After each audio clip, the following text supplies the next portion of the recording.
오늘 우리가 살고 있는 세상, 마치 외줄타기를 하는 것처럼 희망과 절망 사이를 이렇게 넘나들고 있는 그런 모습입니다. 이런 세상 한복판에서 문득 이런 생각이 들더라고요. 인생이 뜬구름 아닌가? 이런 생각을 해봅니다. 그러니까 우리도 언제 어떻게 될지 모르기 때문에 그런 생각이 드는 것 같습니다. 그러나 우리는 그리스도인입니다.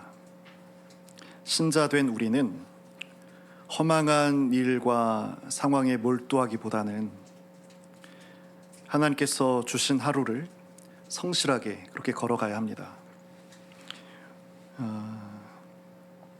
오늘 12장 1절부터 21절까지를 사실 우리가 볼 텐데, 우리가 본문은 15절부터 이렇게 읽었습니다. 성경을 15절을 보시면 어떻게 시작되죠? 예수께서 아시고 거기를 떠나가셨다. 이 아시고란 말은 어떤 것일까요? 뭘 아셨다는 걸까요? 네, 맞습니다. 14절에 보면 바리새인들이 나가서 어떻게 하여 예수를 죽일까 의논하거늘, 이 사실을 아신 거예요.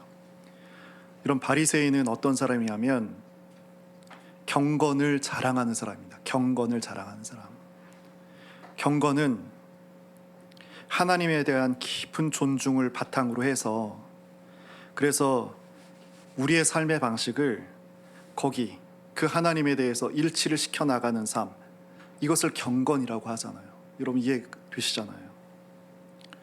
근데 바리새인이 바로 이 경건을 자랑하고 살았던 사람들이라는 거예요. 근데 바로 이런 사람들이 지금 누군가를 살해하려는 그런 의논을 하고 있는 거죠. 참 이상합니다. 어쩌다가 이 바리새인들이 예수님을 죽여야 하겠다라는 이런 생각을 하게 됐을까? 우리가 살펴봐야 합니다. 그것은 바로 예수님께서 자신들의 가면을 벗기고 그 실체를 드러내셨기 때문에 그렇습니다.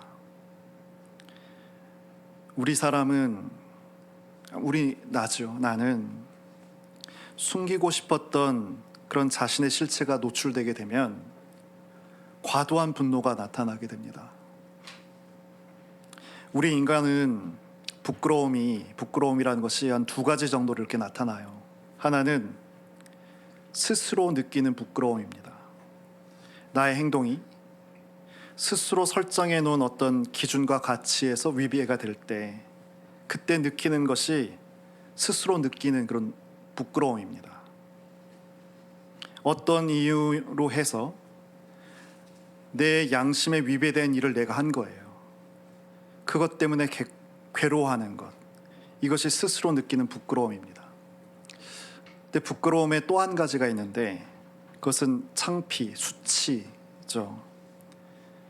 역시 나의 행동, 나의 행위가, 이것은 사회가 정해놓은 그런 가치와 기준에서 위배될 때, 그때 느끼는 감정입니다. 그러니까 이것은 내 양심보다는 다른 사람의 시선이 기준이 되는 거예요. 그런데 이것을 어떻게 한다고요? 이런 부끄러움을 돌이킴과 참회의 기회로 삼기보다는 어떻게? 그 부끄러움을 잊게 한 사람, 그 부끄러움을 잊게 한 어떤 원인, 이것에 대해서 미움을 다 쏟아냅니다. 오늘 본문에 등장하고 있는 바리새인은 이 후자의 경우입니다. 여기 1절부터 보시면, 우리 1절 한번 열어보실까요? 12장 1절. 그때 예수께서 안식일에 밀밭 사이로 가실새 제자들이 시장하여 이삭을 잘라 먹으니. 이 일 때문에 예수님과 바리새인 사이에 안식일에 대한 논쟁이 벌어집니다. 예수님의 제자들이, 예수님 앞서 가시는 제자들이 밀밭 사이를 가다 보니까 그만 안식일에 이 밀 이삭을 잘라서 먹은 거예요. 너무 배고팠기 때문에. 이것이 가능했던 이유는 신명기 23장 25절에 내 이웃의 곡식밭에 들어가거든 내가 손으로 이삭을 따도 되느니라. 그러나 내 이웃의 곡식밭에 낫을 대지는 말지니라. 율법에 이것을 허용을 하고 있습니다. 말씀이 이것을 허용합니다. 그러니까 배고픔을 위해서 이삭을 부벼서 먹는 것은 허락하지만, 그러나 어떻게 해요? 낫을 대서 그걸 걷어가는 이런 행위들은 금지하는 거죠. 배고픔은 철저하게 보장하는 겁니다. 일용할 양식은 보장하는 거예요. 여기에 적정이라는 것하고 절도라는 것이 중요합니다. 저는 칼빈을 오래 공부했지만 어떤 이유라서라도 그 표현이나 신학적인 용어는 최소화해서 말씀을 나누고 있는데, 이 적정과 절도라는 말은 칼빈의 신학에 있어서 아주 중요한 그런 내용입니다. 그것은 성경을 읽을 때도 중요하지만 신자가 삶을 살 때도 이 두 가지 적정과 절도는 아주 중요한 내용이에요. 삶의 모든 영역에서 하나님의 질서인 이 적정을 유지하는 거죠. 그리고 하나님 앞에서 자기 마음을 다스리는 절도를 지키고 사는 거예요. 쉽게 말하면 하나님의 설계의 조화를 이루는 것, 이게 적정이고요. 그리고 그 주신 것을 누리되 우리 선을 넘지 마라, 선을 넘었다 하잖아요. 그 선을 지키는 것, 이게 절도예요. 적정 그리고 절도. 생각해 보세요. 이것이 칼빈에게 있어서 경건의 아주 중요한 두 가지라고요.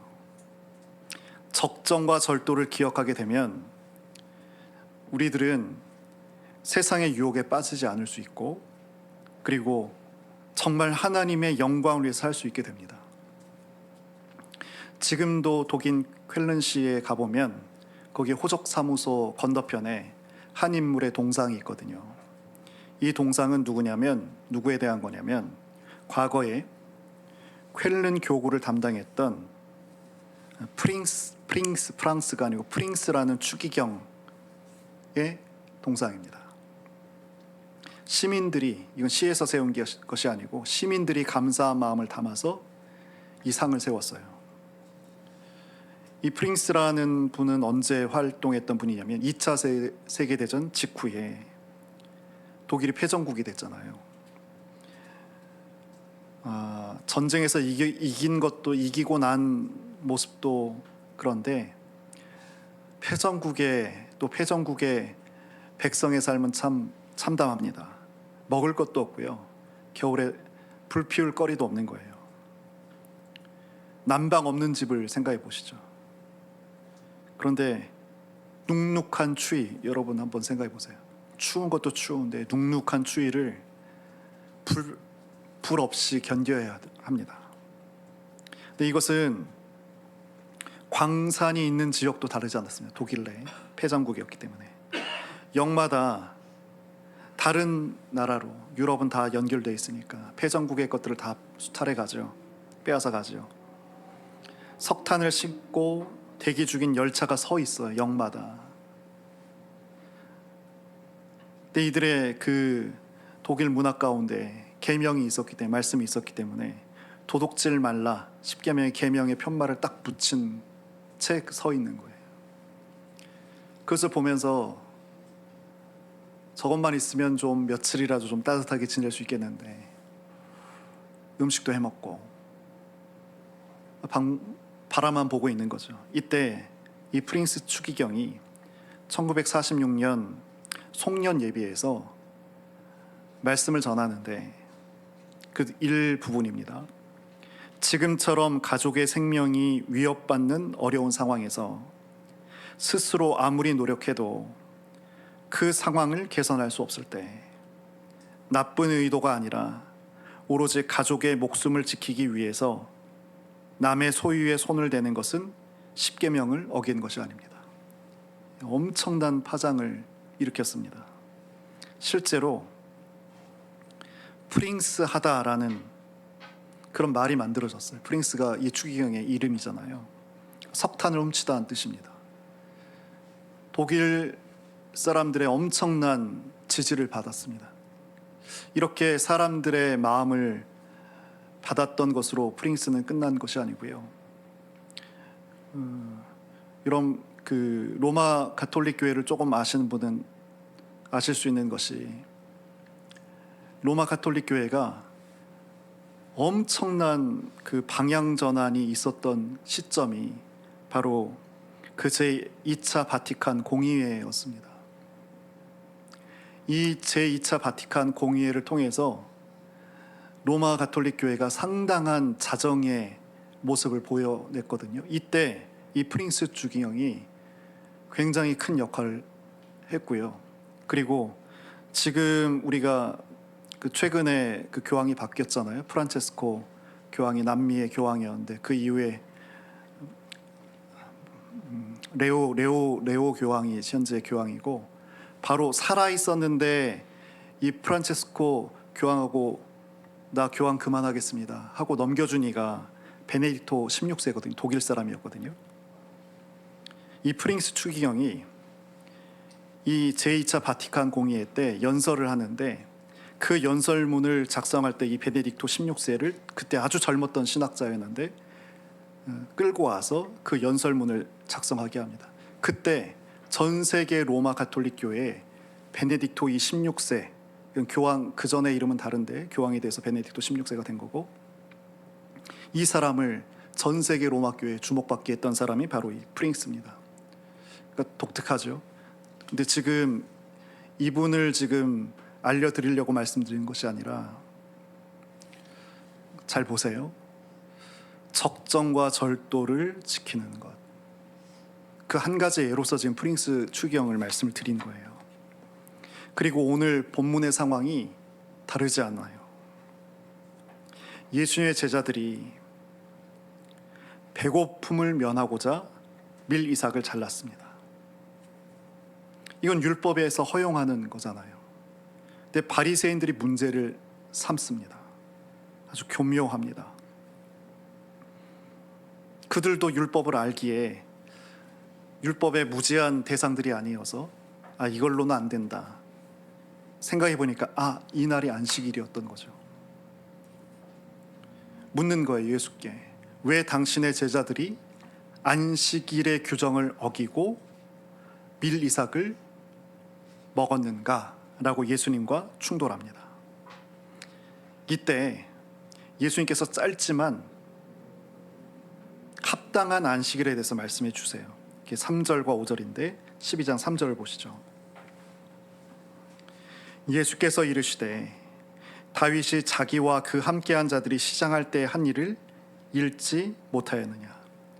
다윗이 사울 왕에게 쫓겨서 가다가 제사장, 하나님께 진설한 그 떡, 제사장만 먹을 수 있잖아요. 이것을 받아 먹습니다. 너희들이 그렇게 존경하고 그렇게 따르는 다윗 왕도 심지어 제사장만 먹을 수 있고 하나님께만 드리는 그 떡을 먹었다. 또 한 가지 5절 뭐라고 하죠? 안식일에 제사장들이 성전 안에서 안식을 범하여도 죄가 없음을 읽지 못하였느냐. 아니, 안식일에 일하지 말라고 하면서 너희가 나를 이렇게 대적하는데, 잘 봐봐, 안식일에 제사장들이 일하고 있잖아. 이렇게 예수님께서 말씀하신 거예요. 이거는 반대를 위한 반대의 말씀이 아닙니다. 이것을 자세히 말씀드릴 수 있는 건 아니지만 그냥 지나가진 않고 그 예수님께서 말씀하신 그 진의만 딱딱 짚어 말씀드려보면, 먼저 다윗과 다윗의 일행이 그 진설병을 먹었어요. 성소에 있는 그 진설병을 먹었어요.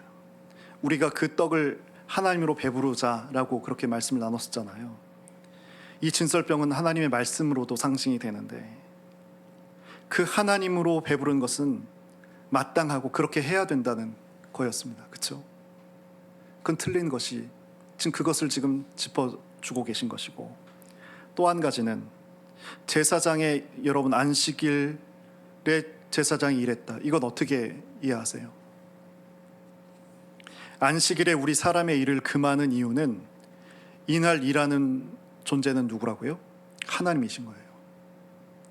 이날은 하나님께서 일하셔야 하기에 주일은 우리가 일을 안 하는 거예요. 그런데 제사장은 누구의 일을 하는 거예요? 자기 일을 하는 건가요? 그 하나님의 일을 섬기는 거죠. 그걸 지금 말씀하는 거예요.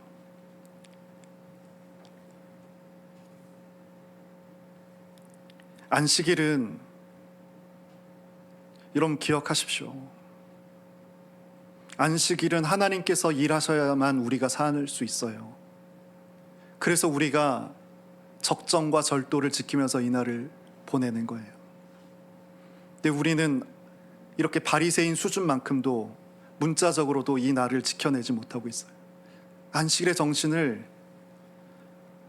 모르는 것 같아요. 그리고 이어서 7절, 8절 말씀이 더해지는데 보시죠. 나는 자비를 원하고 제사를 원하지 아니하노라. 이걸 알았다면 무죄한 자들, 제자들이죠. 제자들을 정죄하지 않았을 것이다. 인자는 예수님이죠. 안식일의 주인이시다. 아마 이 한마디가 제가 봤을 때는 트리거가 된 거죠. 탁 발사한 거예요. 그들에게. 인자가 본인이 안식일의 주인이다. 안식일의 정신도 모르고 왜 안식일을 지키는 이유도 모르는데 안식일의 주인이신 그분을 알아볼 리가 없죠. 그런데 이후 9절부터 봐도 이 안식일의 논쟁은 멈추지 않았습니다.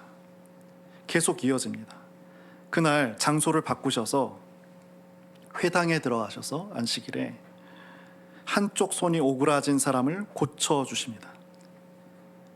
이것을 놓고 그 14절에 바리새인들이 나가서 어떻게 하여 예수를 죽일까 의논하거늘. 안식일에 하나님께서 하실 그 일을 하셨는데 안식일의 주인을 핍박하는 거예요. 지금 죽이려고 하고 있는 거죠. 그러니까 말씀을 들어도 그 말씀의 핵심적인 말씀을 주셨어도 어리석은 우리는 우리들의 종교적인 습관, 내가 그것이라고 믿는 어떤 편향된 어떤 그런 자세, 이런 것이 얼마든지 이렇게 비껴갈 수 있다는 모습을 우리가 볼 수 있는 거죠. 왜 이들이 이렇게 분노한 걸까요? 이들은 자부심이 있었던 사람들이에요. 우린 경건하다. 늘 모든 것을 다 하나님과 다 향해서 살고 있는 우리들이다. 그런데 예수님의 한 말씀에 의해서 이것이 일순간에 다 벗겨져 버린 거예요. 가장 경건한 채였는데 예수님 뭐라고 하셨어요? 나는 자비를 원하고 제사를 원하지 않았다. 가장 경건한 것은 지금 안식일의 주인이신 하나님께서 경건의 대상으로 놓은 그 하나님께서 그 자비의 마음을 베풀고 계신데 정작 자비의 마음을 살지 못한다면 신기루인 거죠. 근데 가만히 보세요. 8절에서 9절 넘어갈 때도 9절에 거기서 떠나 그들의 회당에 들어가시다. 예수님께서 이런 갈등이 있을 때 그냥 지나가세요. 15절도 보시면 막 죽이려고 살해 의논을 하고 있는데 예수께서 하시고 거기를 떠나가신다. 떠나가세요. 그런데 더 놀라운 표현이 여기 짧지만 이어서 나타납니다. 15절에 많은 사람이 따르는지라. 사람들이 알죠. 어떻게 이런 일이 있어요? 오늘 오후에도 살피겠지만 이것이 의인의 슬기라는 거예요. 의인의 슬기와 같은 거죠. 우리 각자의 마음에 하나님께서 준비시킨 자들은 이런 마음들을 베풀어 주세요. 참 무지하고 우리가 무시하지만 누가 더 진리에 가까운지를 깨닫고 의인의 슬기에 이끌림 받아서 많은 무리가 예수님을 따라갑니다. 예수님은 어떤 경건에 사로잡혀 살았냐면 남과 구분되는 자신들의 경건에 붙들려 살았습니다. 하나님이 아니라 쟤와 다른 나의 경건, 쟤보다 나은, 저 사람보다 나은 나의 경건, 여기에 붙들려 살았던 거죠. 그러나 예수님 어떠셨어요? 나보다 못한 쟤들, 그 고통받고 있는 이들 곁에 예수님이 가셨어요. 참 이상하죠. 그것이 참된 경건이라고 예수님께서 보여주셨어요. 그리고 16절에 보시면 자기를 나타내지 말라 그렇게 당부까지 하십니다. 바리새인들과 너무 다르죠. 바리새인들은 세상이 자기의 경건을 인정하고 높여주기를 바랬거든요. 근데 참 경건을 사셨던 예수님은 자신을 드러내지 말라고 그렇게 당부를 하신단 말이에요.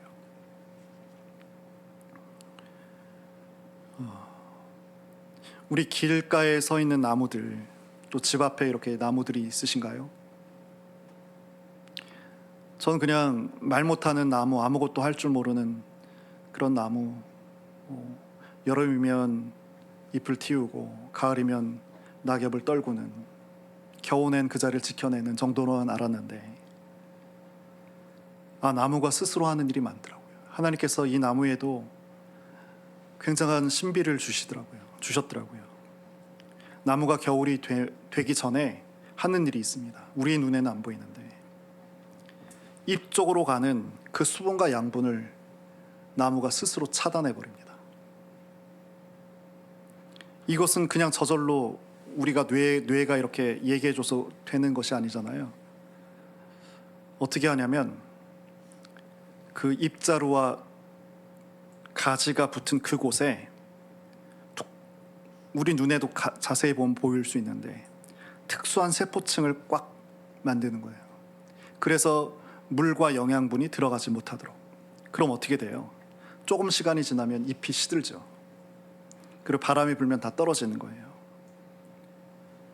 식물도 다가오는 어려움을 이렇게 준비하게 그렇게 하나님께서 만드신 겁니다.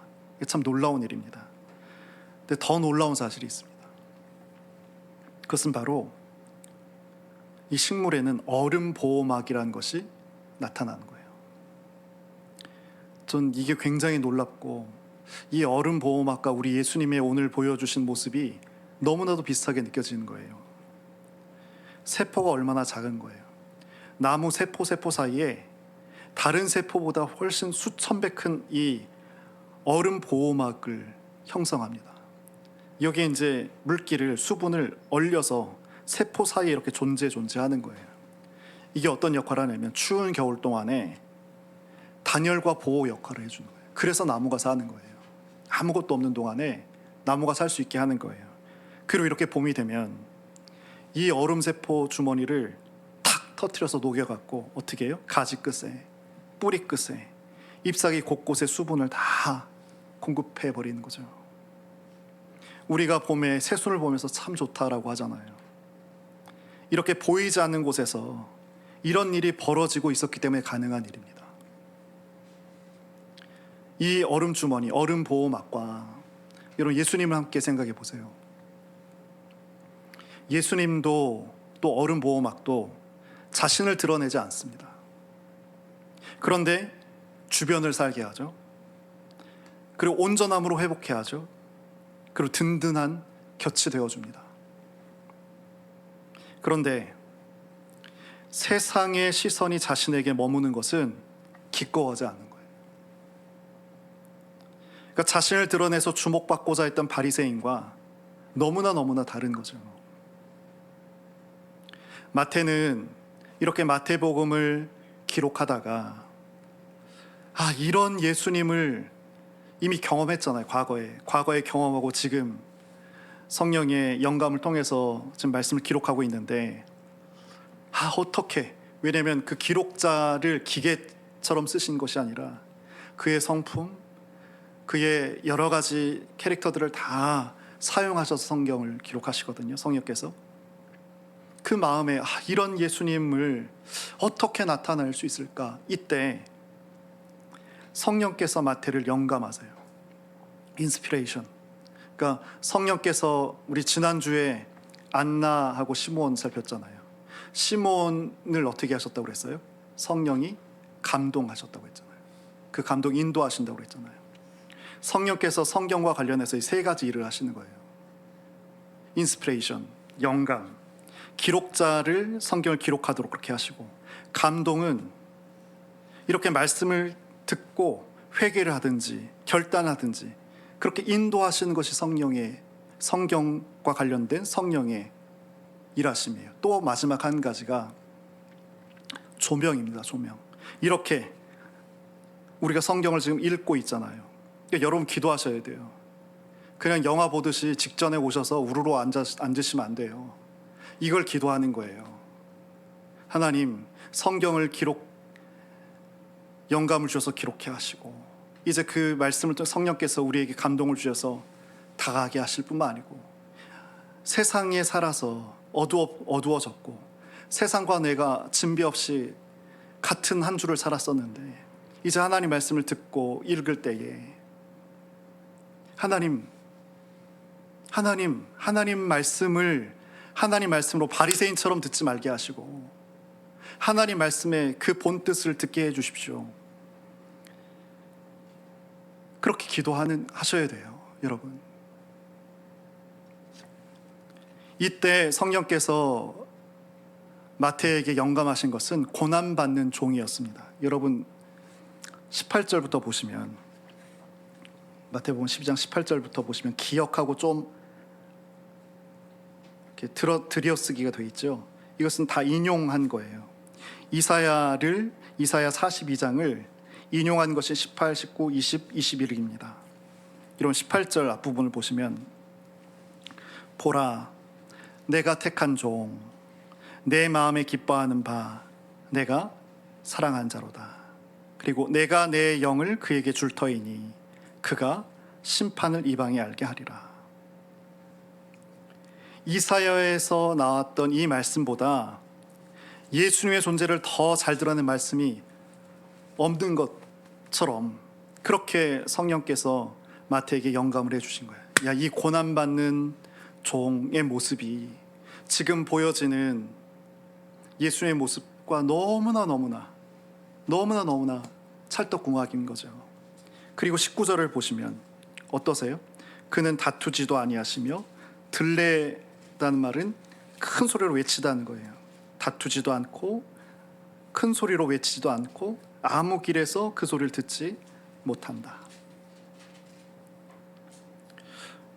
18절 읽다가 19절 읽고는 예수님은 아까도 보니까 문제가 있을 것 같으면 그냥 지나가셔서 그냥 두루뭉술하게 모른 척 하시는 그런 분인가?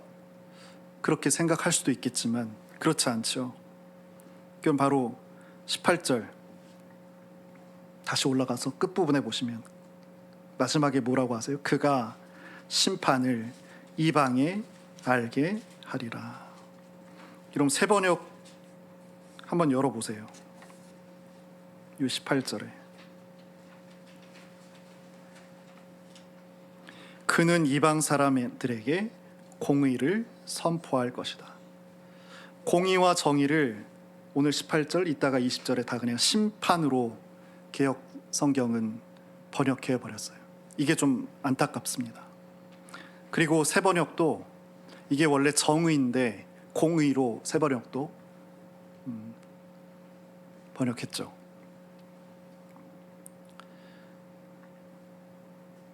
이게 틀렸다라기보다는 진짜 하나님의 뜻을 이 한두 가지 표현으로 우리가 훨씬 경감해서 훨씬 더 못 미쳐서 그렇게 읽게 되니까 이건 좀 안타깝습니다. 다시 한번 보시죠. 이방 사람들에게, 그러니까 정의를 선포할 것이다. 맞아요. 예수님은 물과 같으신 분입니다. 물은 아래로 흘러가요. 근데 아래로 흘러가는 물은 세상을 두루 유익하게 하잖아요. 그런데 다투진 않습니다. 물이 다투지 않습니다. 장애물이 있으면 돌아가고 파인 곳이 있으면 그곳을 다 채워버리고, 이렇게 물은 세상이 사람이 싫어하는 곳, 그런 낮은 자리를 향해서 계속해서 나아갑니다. 예수님의 공생애 때 보여주셨던 모습이죠. 고난받는 종의 모습이죠. 그런데 물처럼 공생애를 사셨던 예수님도 위선적이고 불의한 자들을 보면 그들을 꾸짖는 일을 주저하지 않으셨습니다. 특별히 회칠한 무덤같이 겉만을 치장하는 무리들을 향해서 엄히 꾸짖으셨어요. 그러니까 예수님은 결코 줏대 없이 사람과 세상의 비위를 맞추는 그런 분이 아니란 말이에요. 불의는 불의다, 어둠은 어둠이다, 이렇게 나타내신 분이라고요. 여러분 다시 20절 21절 보시면, 세 번역을 성경 주보를 펴놓으시고 우리 개역개정도 한번 보세요. 여기 아까는 18절에 공의라고 했는데 여긴 또 정의라고 되어 있잖아요. 사실 같은 말이거든요. 아까 정의고 여기 같은 단어예요. 정의가 이길 때까지 그는 18절에 그는 이방 사람들에게도 정의를 선포하실 그런 분인데, 그분은 내가 뽑은 나의 종이고 내 마음에 드는 사랑하는 자인데, 그분은 예수님은 내 아들은 이방 사람들에게 정의를 선포할 것이다. 어떻게? 20절에 그 정의가 이길 때까지 예수님은 상한 갈대를 꺾지 않으시고 꺼져가는 심지를 끄지 않을 것이어서 이방 사람들, 우리 누가복음 계속 주일날 보는데 우리들도 다 포함되죠. 이 예수의 이름에 희망을 걸 것이다, 이렇게 되어 있어요. 예수님, 고난받는 종 예수님은 한 사람의 인생을 아끼시는 분입니다. 물건도 아껴야겠지만 우리가 정말 아껴야 될 대상은 사람인 거예요. 불행하게도 현재 우리가 살고 있는 이 세상은 사람을 함부로 대합니다. 돈이 주인 노릇을 하고 있고, 인간은 수단이었던 돈의 그 자리로 돌아갔어요. 수단으로 돼버렸어요. 자리가 바뀌었어요. 그런데 우리 주님은 어떠시다고? 예수님 어떠시다고요? 그 상한 갈대를 꺾지 않으시고 꺼져가는 심지를 끄지 않으시는 거예요. 생명을 아끼시기에 이렇게 하신 거죠. 근데 우리는 세상을 닮아서인지 아니면 세상이 돼서인지 강자들은 아주 당연한 듯이 특권을 누리고 있고, 약자들은 너무너무 무시를 당하고 있죠. 그리고 그 와중에 나에게 약간의 주목과 힘이 주어지게 되면 어떻게 돼요? 자기가 어느새 강자인 것처럼 그렇게 동일시하고는, 예전에 약자들은 외면 정도 했는데 이제는 어떻게 돼요? 아예 변방으로 밀어내버리는 그런 세상이 됩니다. 이것은 결코 예수님의 교회의 정신이 아닙니다. 그러니까 어떤 사람이 아무리 선한 말을 하고 아무리 성경을 인용해도, 그리고 어떤 대단한 능력을 나타낸 것 같아도, 이런 논리와 이런 형식 가운데 시스템에 그리고 순응해서 살아가고 있다면 어쩌면 그는 예수와 무능한 사람인지 몰라요. 근데 고난받는 종 예수님은 어떤 분이시라고요? 여러분 20절 다시 보시면, 세 번역 보시면 정의가 이길 때까지, 정의가 이길 때까지 싸우시는 분이죠. 예수님 고난받는 종은 그 정의가 이길 때까지 싸우시는 분입니다. 여러분, 이 싸움은 어떤 싸움이에요? 누구를 해치기 위한 싸움이 아니죠. 우리가 익숙한 싸움은 국가도 해치고 개인도 해치고 그 무리들도 해치는 그런 싸움들 밖에는 우리가 보지 못했는데, 우리 고난받는 종 예수님의 싸움은 우리가 알고 있는 그 싸움과는 전혀 다른 싸움이에요.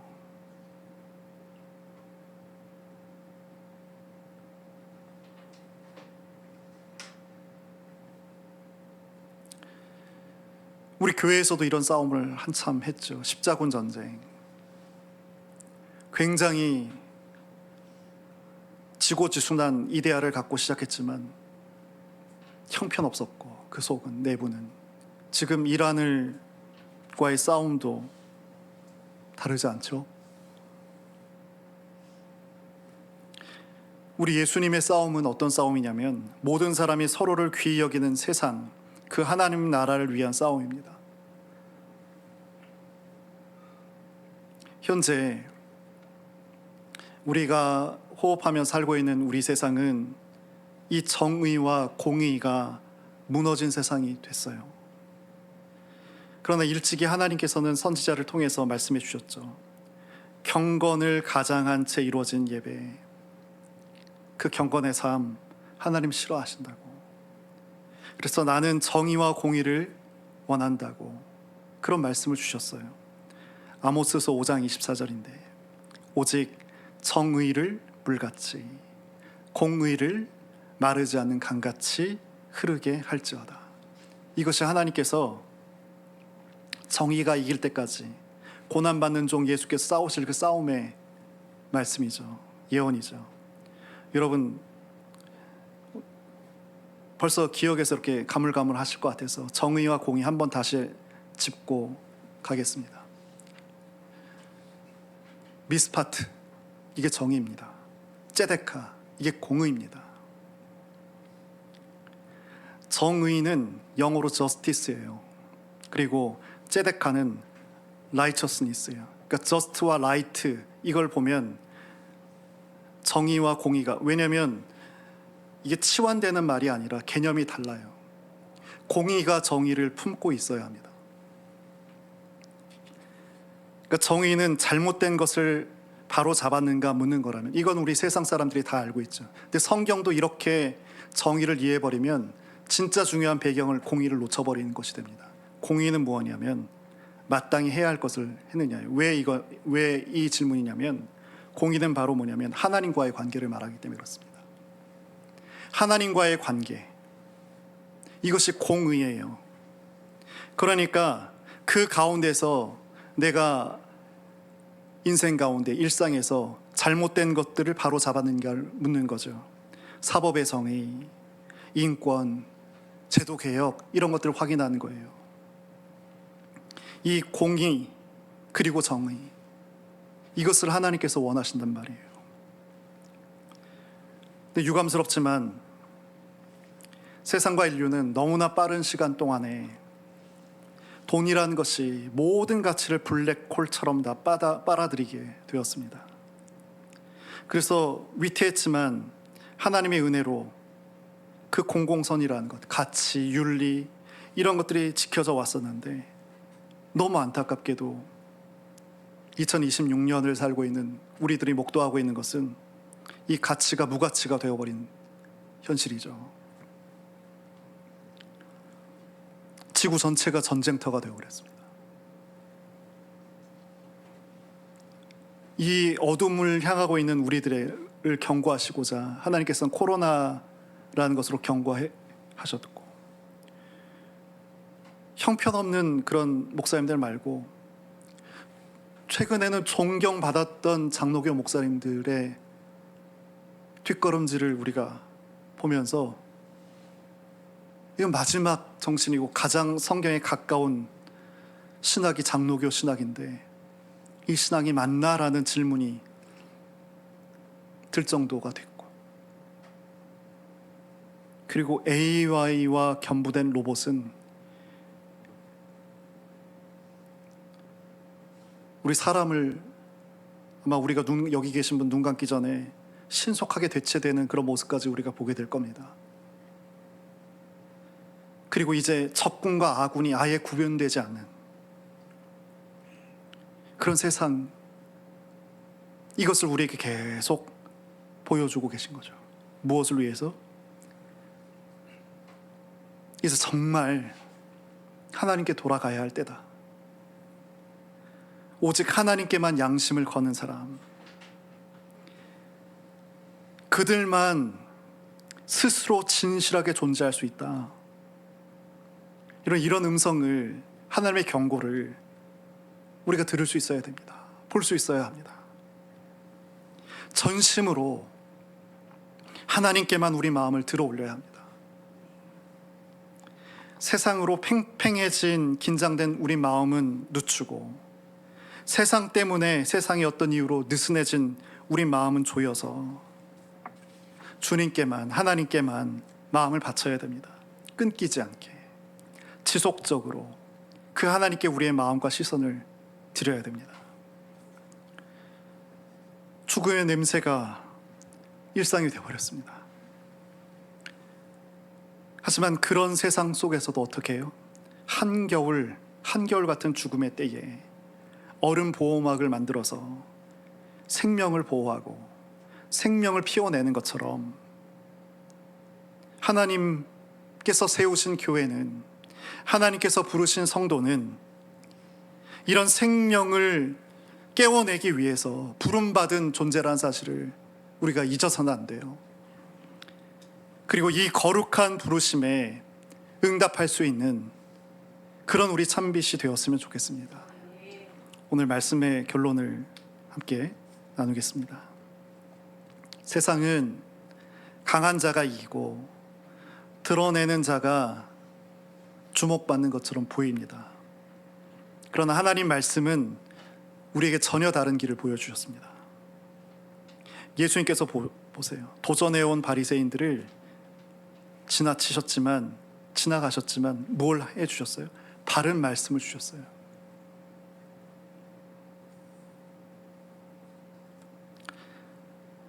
하나님이 이러신 분이세요. 우리와 다르세요. 근본적으로. 자기를 살해 모의를 한 이들이어도 그들에게 바른 말씀을 주세요. 근데 결국 그들은 예수님을 죽이고자 그렇게 마음을 먹고 이제 실천에 이를 겁니다. 그런데 무리들은 어땠어요? 예수님을 따르는 거예요. 무지한 듯 보이고 아무 힘과 능력도 없는 무리들이 예수님을 쫓아요. 무엇이 진리에 가까운 것을 본능적으로 느끼면서 쫓아요. 왜? 하나님께서는 세례 요한을 통해서 당신의 자녀를 준비시키시죠. 의인의 슬기를 통해서. 이런 사랑이 어디 있습니까? 이런 계획과 이런 따뜻함이 어디 있나요? 예수님은 공생애 동안 얼음 주머니처럼 사셨죠. 보이지 않는 곳에서 생명을 품으시고 드러내지 않으시면서도 세상의 만물을 유익하게 하셨습니다. 그것이 단적으로 드러나는 것이 상한 갈대를 꺾지 않으시고 꺼져가는 심지를 끄지 않으시는 거예요. 오늘 우리가 이 부름 앞에 섰습니다. 죽음이 일상화된 이 현실 가운데, 이 한복판에서 얼음 보호막처럼 내 주변의 생명들을 붙드는 자로 그렇게 우리가 부름을 받았어요. 이 일은 화려하지 않아도 됩니다. 이 일은 주목받지 않아도 됩니다. 오직 예수님처럼 그 낮은 곳으로 흘러가는 그런 물처럼 묵묵히 생명을 지켜 안는 얼음 주머니처럼 그렇게 살아가는 것이, 그것이 경건입니다. 그것이 신앙입니다. 오늘 이렇게 우리 잠시 같이 한번 기도했으면 좋겠습니다. 끝없이 나를 드러내고자 하는 이 가면을 벗고 주님의 자비를 입는 거죠. 예수님은 어둠 속에서도 그 하나님의 마음을 베푸시잖아요. 누구라도 나를 죽이려는 자에게도 베푸시잖아요. 세상 낮은 곳으로 계속 움직이시면서 상한 갈대를 품어 안으시면서 그렇게 신비로운 얼음 주머니, 얼음 보호막처럼 저도 우리 참빛도 하나님 그렇게 살 수 있게 하옵소서. 하나님 그렇게 살고 싶습니다. 우리 잠시만 같이 기도하겠습니다.